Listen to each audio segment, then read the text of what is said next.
Hey guys, how you doing? Today we're going to work on some technique from the top. It's always great to get a great, powerful takedown, end up on top position. The fans and everybody want to see you raining punches from the top. But the truth is, it's very tough to get enough space to land some meaningful punches. So today we're going to work on a simple pry, pivot, punch. That way we can ensure that we create the space that we need, get the torque from the bottom to throw the powerful punch, and really get the attention of our opponent. So we're going to work on top position today, getting that space that we need to get good strikes. Okay guys, as I promised, we're going to go over some different ways to create space. When you get on the bottom, the main thing the person on the bottom is going to try to do is control your hands and control your head. Without posture, it's hard to get a good punch, it's hard to pass, it's hard to have any type of offense on top. So what I'm going to work on, the first step is pry. So I'm going to frame right here with my hands. I'm going to pry my elbows out. That's going to lift his arms up and take some pressure off my neck. Once I create that pressure, then I'm going to pivot. Just like somebody's throwing a hook and you're rolling underneath and counter punching, I'm going to do the same exact thing from top. So once again, I'm going to frame, I'm going to pry, I'm going to pivot. The second I get to the end of the pivot, it's equivalent to me using my hips when I'm on my feet. It's hard to torque your hips when you're on bottom because you don't have the ability to turn your heel as you do on your feet. So I'm going to pry, pivot, immediately punch. Okay, so we're going to start with just using one strike to begin with.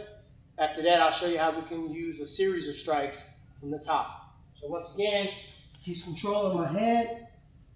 Okay, from this position, I have to pry. So I pry, boom.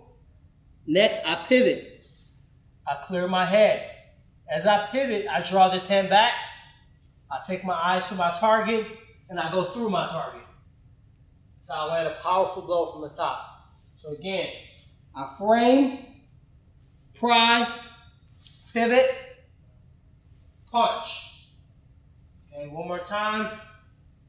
Pry, pivot, punch. Okay? Now I'll show you a series where you can land a few punches because once you punch this person or your opponent, they're going to try to regain position, pull your head back down, or protect their face. Okay? So I'm going to go a couple different ways. I'm going to go right first, pry, pivot, punch, punch, punch. He's going to grab my head again. Boom. I'm going to pry again. Punch. I can frame here. Punch, punch, punch. He's going to continue to grab your head. I have to continue to fight for this inside position. In wrestling and jiu-jitsu and striking, it's always better to have inside position because I control most of his body. So as he goes for his position, I drive inside, I pry out. I can roll or I can come through. Okay? Pry, pivot, punch. He gains position. I fight for inside position. I do it again. Boom, boom. I do it again. Boom. Okay?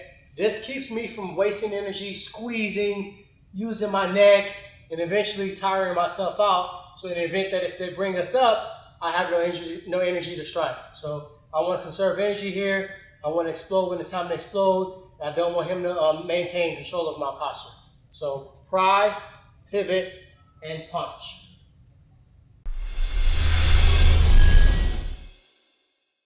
Begin on top of your opponent, inside their full guard. Frame the opponent's arms by securing inside control.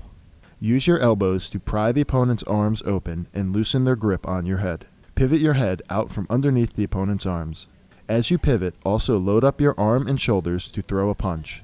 Rotate your shoulders and deliver a hard punch to the opponent's head.